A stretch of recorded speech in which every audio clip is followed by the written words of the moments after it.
hair and freckles have no source. The world will end in 2012. And much more. Only $9.99. Buy my book at www.cloverstar.com. Screw you guys, I'm going home. To mama. We now return to your regular programming. I'm finished, guys. I'm finished. Now, this is all about making myself credible in your eyes again, and I'm going to do that by admitting that evolution is a lie! God damn you, Mac! Yes, please do, Mac. Now, as you can see, this is the evolution meter, and I've put God, the creator of everything, on the right side, and evolution on the left. I've went ahead and put you guys all on the fence, because, of course, you're going to hear out my Actually, no. Let's start where I would start. No matter, I'm righteous. I'm not going to stand here, present some egghead scientific argument based on fact. I'm just a regular dude. I like to drink beer, you know? I love my family. Rock, flag, and eagle, right, Charlie? He's got a point. No, he doesn't. What? You see, Charlie? These liberals are trying to assassinate my character. And I can't change their mind. I won't change my mind, because I don't have to, because I'm an American. I won't change my mind on anything, regardless of the facts that are set out before me.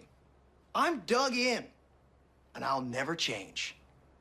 Mac, look, you're wasting our time. You're not going to get us to not believe in evolution. And why is that? Because the smartest scientists in the entire world all agree that it's real. I'm glad you brought that up. Because, Mr. Reynolds, science is a liar sometimes. Oh, boy. This is Aristotle, thought to be the smartest man on the planet. He believed that the Earth was the center of the universe, and everybody believed him because he was so smart. Until another smartest guy came around, Galileo, and he disproved that theory, making Aristotle and everybody else on Earth look like a bitch. Of course, Galileo then thought comets were an optical illusion, and there's no way that the moon could cause the ocean's tides. Everybody believed that because he was so smart. He was also wrong, making him and everyone else on Earth look like a bitch again. And then, best of all, Sir Isaac Newton gets born and blows everybody's nips off with his big brains. Of course, he also thought he could turn metal into gold and died eating mercury, making him yet another stupid bitch. Are you seeing a pattern? No. Mr. Reynolds, these were all the smartest scientists on the planet. Only problem is, they kept being wrong. Sometimes. Oh, this is insane, you fool! I'm a fool because I have more faith in the saints that wrote the Bible? Yeah, because you just read the words of a bunch of guys that you never met, and you just take it on faith that everything they wrote was true. And what makes you think what your scientists are writing is any more truer than my saints? Because there are volumes of proven data, numbers, you know, figures. There are fossil records. Oh, fossil records. Ah! I didn't even think about the fossil records. I guess I'll concede. Oh, wait, one more thing before I do, Mr. Reynolds. Have you seen these fossil records? Have I Huh? Have you poured through the data yourself? The numbers, the figures? Well, no. I mean, no. Oh, interesting. So let me get this straight, Mr. Reynolds. You get your information from a book written by men you've never met, and you take their words as truth based on a willingness to believe, a desire to accept, a leap of, dare I say it, faith? Come on. Look, I mean, I don't even know how I'm supposed to respond to that. Like, come on. That's a false equivalency. Just answer the question, Mr. Reynolds. Sure. Yeah. Okay. I rest my case. Oh, that got me. Yeah. Frank, do you want me to Put me over. Yeah, all right. What? Well, we're going on the fence. I mean, it's a shadow of a doubt. You actually don't believe in evolution anymore? I don't know. He created a reasonable doubt. He makes you sound like a stupid science bitch. Yeah, that's good. Oh, my God.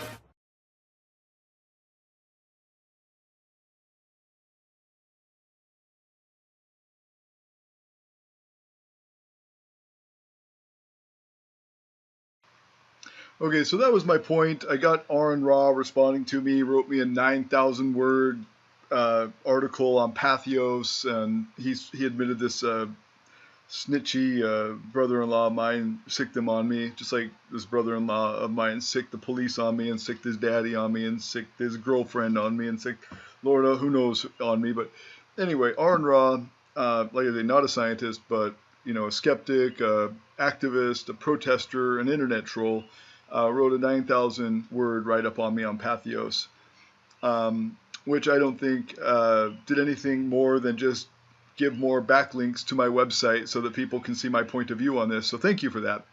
But now I'm going to play David Berlinski, and then after that, I'm going to play Ravi Zacharias first, and I'll play David Berlinski on the same time.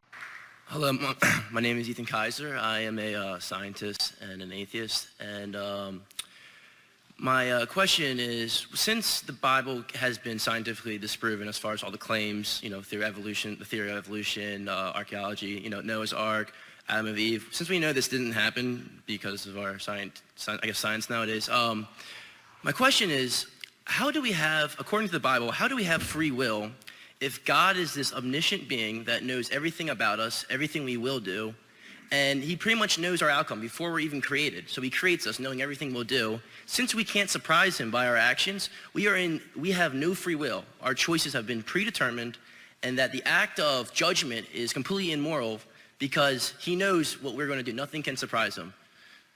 That's my question. Thank you for the question. And before you go into an auditorium, if you give a sheet of paper and ask us to write 20 possible questions, that'll come. We've never heard a new one in all of these years that go by. They're pretty much the same questions. It's interesting that you began by saying, as an atheist, all of this has been disproved, and so you live with scientific materialism as your worldview. I studied under John Polkinghorne at Cambridge University. You probably know the name. One of the world's leading quantum physicists who came to exactly the opposite conclusion you did while being the dean at Queen's College, Cambridge, as a quantum physicist, taking the same data you did. So obviously, for a man of his intellectual ability to come to a different conclusion, one would either have to say he's totally stupid to come to that conclusion, or else his empirical basis. Please don't keep shaking your head. Let me finish so that you can come and talk afterwards. So you'll allow us to concentrate what we're saying here. I want to read for you what David Berlinsky says about the scientific naturalistic worldview. Do you know who he is? No. One of the world's leading physicists who is an agnostic, borders on atheism, but took issue with Richard Dawkins's book, The God Delusion, and wrote a book called The Devil's Delusion. Here's what he said. Has anyone ever provided proof for God's inexistence? Not even close. Has quantum cosmology explained the emergence of the universe or why it is here? Not even close. Have the sciences explained why our universe seems to be fine-tuned to allow for the existence of life? Not even close. This is Berlinski talking. Are physicists and biologists willing to believe in anything as long as it is not religious thought? Close enough. Has rationalism and moral thought provided us with an understanding of what is good, what is right, and what is moral? Not close enough. Has secularism in the terrible 20th century been a force for good? Not even close to being close. Is there a narrow and oppressive orthodoxy of thought and opinion within the sciences? Close enough. Does anything in the sciences or in their philosophy justify the claim that religious belief is irrational? Not even in the ballpark. Is scientific atheism a frivolous exercise in intellectual contempt? Dead on. Now, I didn't say that, all right? I'm not quoting myself. Please give me your name, sir. Ethan? Ethan? Yes. Ethan, what you're wrestling with is not uncommon. Many people from a scientific and materialistic worldview will say what you've said and come to that conclusion. The problem is what you mispositioned was your concern between determinism and free will. Your application could have gone in many different directions, but you came to that one for some reason, which I was unfortunate, I think. At Cambridge, I listened to a talk at the Lady Mitchell Hall in 1990 by Stephen Hawking. As you know, he can't speak, he uses a speech synthesizer. His whole talk was on determinism and freedom. And you know what he concluded? That the tragedy with scientific materialism, if we take its assumptions, is that we are not free, we are totally determined. That was the world's leading physicist at that time saying The very thing you're asking of the Christian faith, he pinned on your backs as scientific materialists. And I suppose the most obvious answer why I wrote a book called The Devil's Delusion, Atheism and Its Scientific Pretensions, is vanity. Everybody who writes for the same underlying motive. But beyond vanity, what, I'm telling you something you don't know? Would I be standing here without? Not a prayer. But beyond vanity, there's the second of the important imperatives in my life, at least, and that was irritation. There I was, sitting in Paris, comfortably ensconced in my apartment, without a care in the world, and I started reading these books: Christopher Hitchens, Richard Dawkins, Daniel Dennett, Paralytic Bore, Sam Harris, and even Stephen Weinberg, who waddled into the discussion to offer his opinions. And I said to myself, this stuff is just preposterous. It couldn't be so. And then I read some more and I realized that it was so. These people were seriously affirming a position that no one who's read 10 good books could possibly entertain with any degree of seriousness. So I said, aha, this is made for measure, like a good suit. It has to be that I respond to it. And so I wrote the book. What essentially is the source, the gravamen of my discontent with the new atheism? Well, it falls into a number of different parts. If you look at these books about atheism, it's not simply a repetition of the old, well-established arguments offered by the village atheist. You know, the sort of guy who in the 19th century would be laboring over a plow, muttering about 2 Corinthians and disputing with his neighbor the existence of God. It's not like that at all. The theme that connects all these books and that makes the new atheists a movement unto themselves is the conviction that God does not exist because science tells us so. Now, as for myself, I don't know whether God exists. Monday, Wednesday, and Friday I go one way, Tuesday, Thursday, and Saturday another way, and Sunday I devote to a day of rest.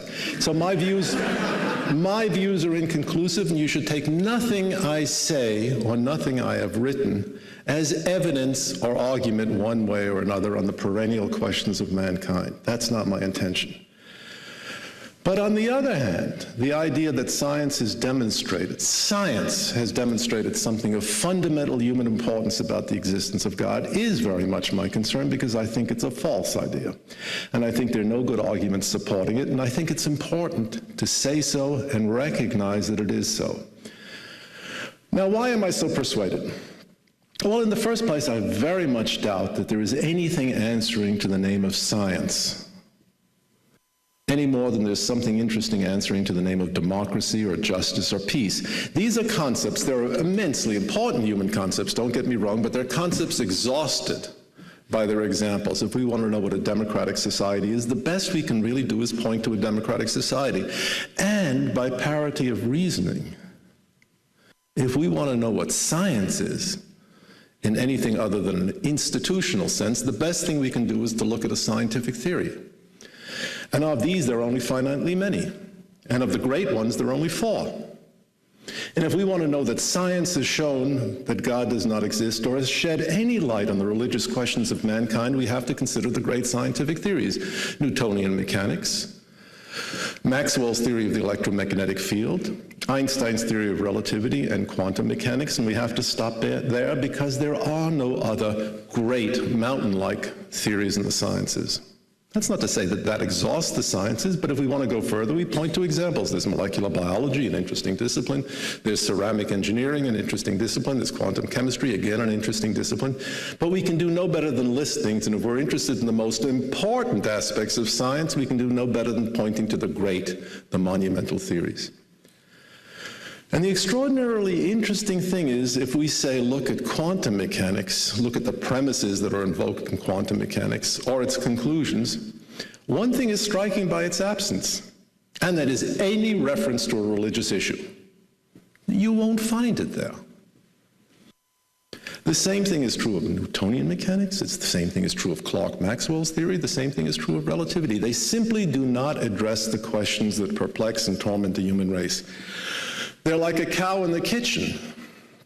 As Dr. Johnson once observed, it's a very good animal in the pasture, you don't bring it into the kitchen. Similarly, quantum mechanics is a very good animal in the field, you don't bring it beside your bed. It doesn't belong there. So that was one issue. That was one issue. I thought that it is late in the day for anyone, especially those who are committed to an intellectual way of life, like us. It's very late in the day to be taking the name of science in vain, because too much is at stake, not only in terms of discussion of religion, but in every human context. For far too long, we have been assaulted with the view that science has a voice all its own. Well, let me impart a secret to you. It doesn't. It doesn't have a coherent body of theoretical principles that are uniform throughout the sciences, and it doesn't have a method beyond any method that we would use in any particular human pursuit, golf, for example. If you try carefully to demarcate or delimit the scientific method, what you get is a series of trivialities. Be careful, cut the cards, look at the evidence, do an experiment if you can, and for heaven's sakes, don't trust anything on anybody else's word. And if your experiment fails, the last but most important principle, blame someone else. Those are superb principles. I endorse them, but they do not characterize science as a separate discipline. So if science has no organizing body of principles, either in its assumptions or its conclusions, and it has no distinctive method, to my way of thinking, it follows, right, that it cannot speak with a single voice. It just can't speak with a single voice. Consequently, when I hear a physicist saying, like Vic Stenger, look, science has shown that God does not exist, my natural reaction of irritability is augmented and immeasurably improved by my conviction that the guy is a lunatic. A conviction I've held to the present day. In the second place, it seems to me that far more than we would like to acknowledge, far more, scientific attempts to answer very deep and significant questions are no better and no worse than comparable attempts within the religious tradition, which after all is of long standing. Take the most obvious sorts of questions that are perplexing not only to an undergraduate, but to all of us. We look around, we're in touch with the universe, we see the thing, and if we reflect, if we allow our imagination to wander just a little bit, we certainly in the end arrive at the question, why is that thing there? I mean, it includes us, but why? What is the nature of the universe in terms of its origins? What is the nature of the universe in terms of its purpose? What meaning does that whole, immense, glorious structure really have? Now, this is, of course, a question that the religious tradition of mankind has addressed again and again and again. I don't have to remind you what that tradition says. Can we turn to the sciences in order to better understand the origins of the universe? Well, to a certain extent, the answer is yes, because from the perspective, say, of cosmology, the study of the heavens and their origins, it really does seem as if the universe is finite in temporal extent, that is, going back, we reach something like a beginning. This was a remarkable discovery of the 20th century. Don't forget, Einstein rejected this conclusion. He found it abhorrent. A universe that began with something lacking in aesthetic symmetry. And until the 1930s, he rejected the idea that the universe could have had a beginning. Nonetheless, the overwhelming weight of observational evidence would seem to suggest that, yes, the universe did have a beginning that we commonly refer to as the Big Bang. Lots of difficulties with the theory. Let's set aside the difficulties and just take my word that this is more or less the consensus of cosmologists. The universe is finite in its temporal extent, reservations included. The idea of a beginning, does it suggest anything? Is there a flicker of memory that might be prompted by the idea that the universe began? Well, it depends where you're looking, right? If you're looking in Richard Dawkins, the answer is, I don't remember a thing.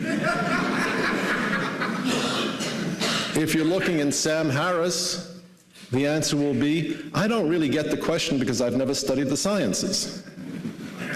If you're looking at Vic Stenger, the answer is, he's a physicist. No, you're completely wrong. We can explain the origins of the universe. It only looked as if it began. That's a mistaken thought. You've got to adjust your eyesight so you can properly appreciate the glory of my analysis of the beginning of the universe. And what is his analysis of the beginning of the universe? Well, let's suppose there was another universe before our own, and that universe tunneled into the one we inhabit. Do you see? Are you satisfied? Has any derangement of the soul been eased by that declaration? There's no need to rush the podium with an answer. I know what you're thinking. You're thinking, Dave, this couldn't be what this crackpot said. But it is. And he's not alone.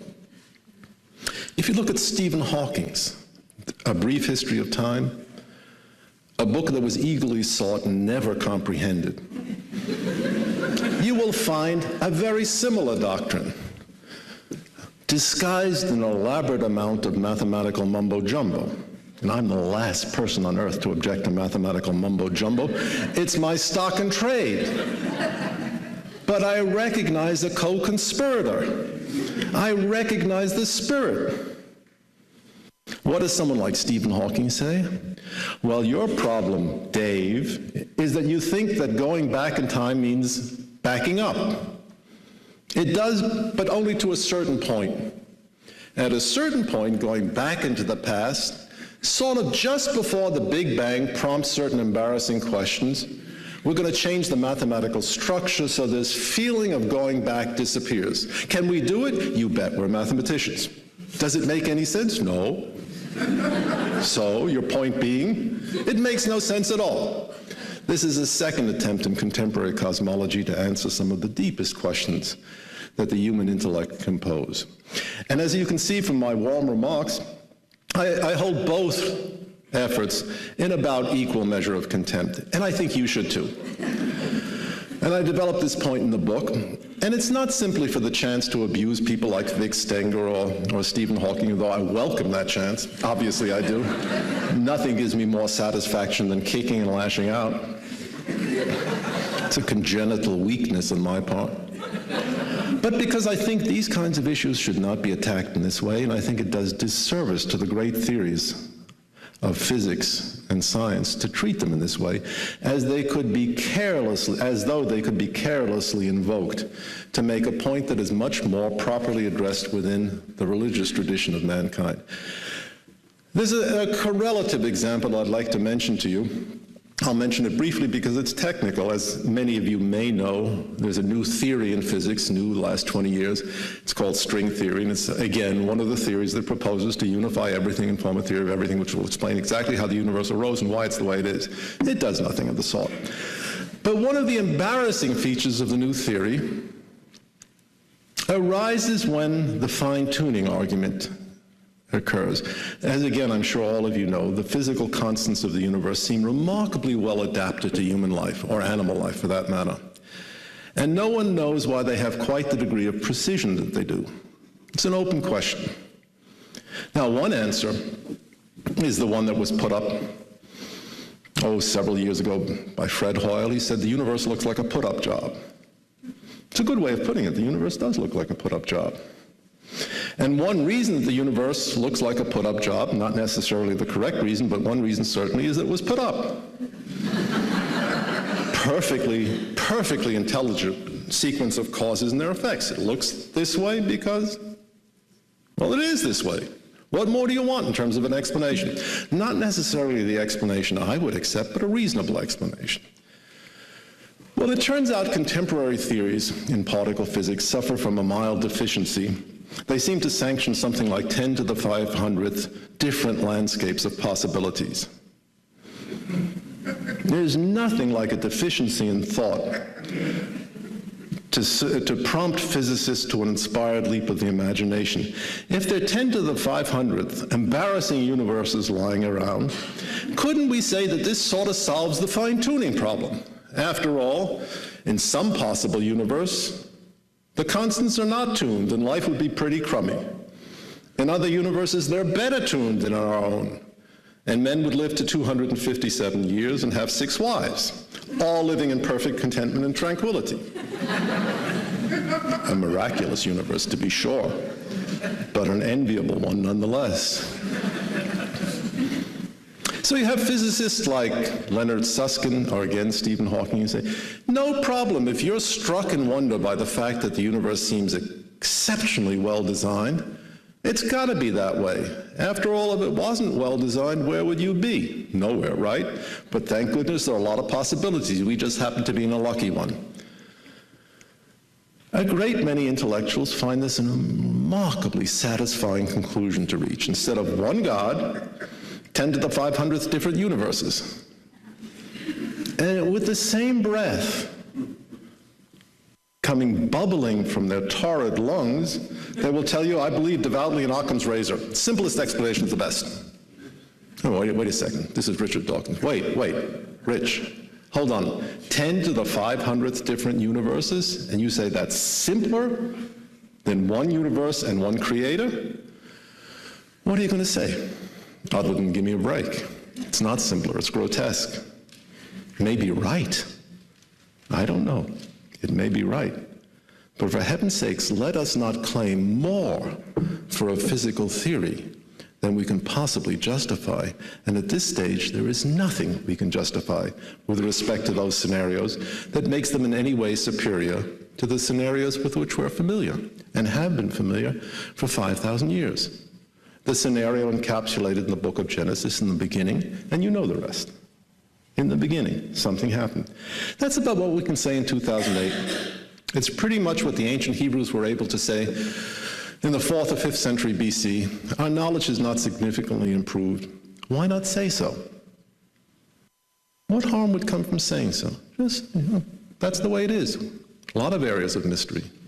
One is the origin of the universe. A third point that has exercised my indignation, of course, occurs with respect to Darwin's theory of evolution, a subject that will warm Bruce Chapman's heart, because it is a favorite of all of us at the Discovery Institute, because like some poor dumb beast, it is so obviously easy to flog the thing, and it's such a source of pleasure to keep on flogging it. I never tire of abusing it. It has been the inspiration of my old age, I must tell you. What I think is remarkable in the controversy about Darwin's theory of evolution, two things. First, it's been going on for a long time. And second, it is no closer to resolution than it ever has been. That is to say, those of us who argue against Darwin's theory have failed to elicit, this is just an honest admission of the sort Bruce always encourages me to make, have failed to elicit the wholehearted enthusiasm of the scientific community. And those who advocate Darwin's theory of evolution have failed to persuade the rest of us. The only thing I would say about this situation is that the rest of us seems to include the majority of American citizens, an extremely important fact. Even if the majority of American citizens are totally in the wrong on this issue, I can think of no other example in all of history when an important scientific theory, a dominant position in intellectual life, was held in such contempt and skepticism by the people who are paying for its research. I think it's unprecedented. Can you imagine a similar revolt taking place with respect to any other theory? Say special relativity, which makes very elaborate and contrived claim. The reaction of the American people is good enough for Einstein, it's good enough for me, which I have to tell you is my view too. But Darwin's theory of evolution elicits no measure of comparable respect. People just find that theory impossible to swallow. Just impossible to swallow. Now, having said that there is a measure of continuity in the irresolute nature of the discussion, I want to add one thing which I think is very important, very interesting, and very valuable. I suspect that some of the criticisms that have been made with respect to Darwin's theory of evolution are now being internalized in the biological community itself. I think this is the first time that's happened. First time that's happened. Of course, when they have been internalized, they're inevitably disguised. No one says, I've come to a conversion experience on the road to Damascus. Nobody would dream of saying that. What they inevitably will say is that I have some reservations to make about the master's theory, and they are, in fact, well within the compass of Darwinian principles themselves. All that is obvious nonsense. They're not. For example, it's becoming increasingly clear, let me give you specific examples. It's becoming increasingly clear that when we look at the architecture of the genome on the molecular level, what we see really are roiling waves of probability moving backwards and forwards in no particular direction. This has been clear since the 1960s with the introduction of Komura's very important work on neutral evolution.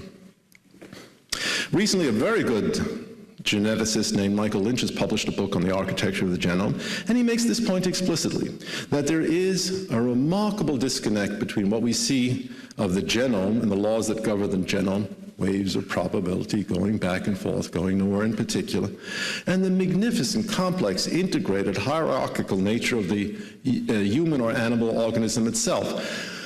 We find no way in the literature right now to form a bridge between what we think we see on the molecular level and what we can plainly see in front of our noses. What we see in front of our noses are one another, remarkably complicated structures that we can barely describe, let alone explain. But the recognition that this is so is the first, to my way of thinking, significant objection to Darwinian principles really to have been uttered from within the scientific literature, from within the academy itself. Although, as I say, it's never acknowledged, it's never admitted as such. This view I found affirmed in The Stranger's Quarter by Emil Zuckerkandl, who's a very distinguished American figure in biology, senior figure, ardent in his denunciation of intelligent design, just livid, apoplectic with indignation at the thought that anyone might invoke a creator to explain biological structure. Livid to the point that I'm sure that when he considers the matter, his blood pressure approaches triple digits, as in fact I hope it does. And he writes a long discursive essay on this topic and that topic, and he says, you know, one of the things we don't understand, here, I just mentioned this in passing, it's just a small point, we don't understand how an organism develops from its genome, considering its complexity. That has not properly been addressed. An organism in all its four-dimensional complexity and magnificence and subtlety of structure, we can't quite connect that to the genome, but we will. Now, to say we can't quite connect it is to say 150, 170 years after Darwin wrote, we don't have a clue. We simply don't have a clue. The matter is a total mystery. Why not say so? We don't need answers. We're adults. We're sophisticated. We can live with that degree of uncertainty. The biological community is not going to perish if it says, hey, no, this is a childish theory. I'm going to give it up. We're going to admit, we're going to face the facts. We're going to deal with the facts as they are, the world as it is, and not the world as we wish it were. What do you think would happen? I'll tell you what would happen, except for funding imbroglios. Nothing bad would happen. For that matter, nothing bad would happen in education if we gave up this attempt so massively to indoctrinate college students who don't want to learn anyway with the fundamentals of Darwinian biology, which only takes a week of class time in any case. I mean, Darwinian biology is not active brain work, right? You know, you sit down with a textbook, they're half pictures, you go on. I mention this because I think these notes of reservation, doubts, and distrust arising from within the scientific community, they really are important. They should be cultivated. They should be nourished. We should pay attention to them because they acknowledge what is so plainly the case, that we really understand these systems very, very poorly. We can describe a black hole in space with far more precision than we can describe a rabbit. That's an astonishing remark. A black hole in space. Nobody's ever seen one of those things. It's a theoretical construction, yet I can write the equations down. I can tell you that's what a black hole is. And if you were to look at it, that's what you would see. I can describe its event horizon, I can describe its radiation, I can describe all of its physical properties. A rabbit? What are you going to tell me about a rabbit except that it hops? Sometimes it eats carrots. It's like the stories evolutionary biologists try to impart about, and this is quoting from the research agenda, why do men like blonde bombshells? Seriously. No, I'm not kidding. No laughter is required. This is an important research question, funded by the National Science Foundation. The research agenda extends over decades of tedious research in strip clubs. So what? Why do men like blonde bombshells? I'll give you two answers. One, they're blonde. Two, they're bombshells. What more you need? And for that matter, the blonde isn't so important. Brunette bombshells do as well.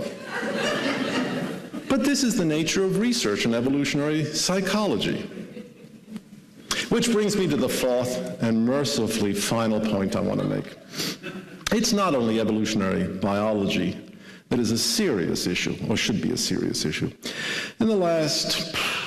Since 1970, with the publication of E.O. Wilson's book on sociobiology, it's been very tempting for biologists and other scientists, philosophers too, God help them, to imagine that the sciences are converging on a unified description of the universe and everything in it.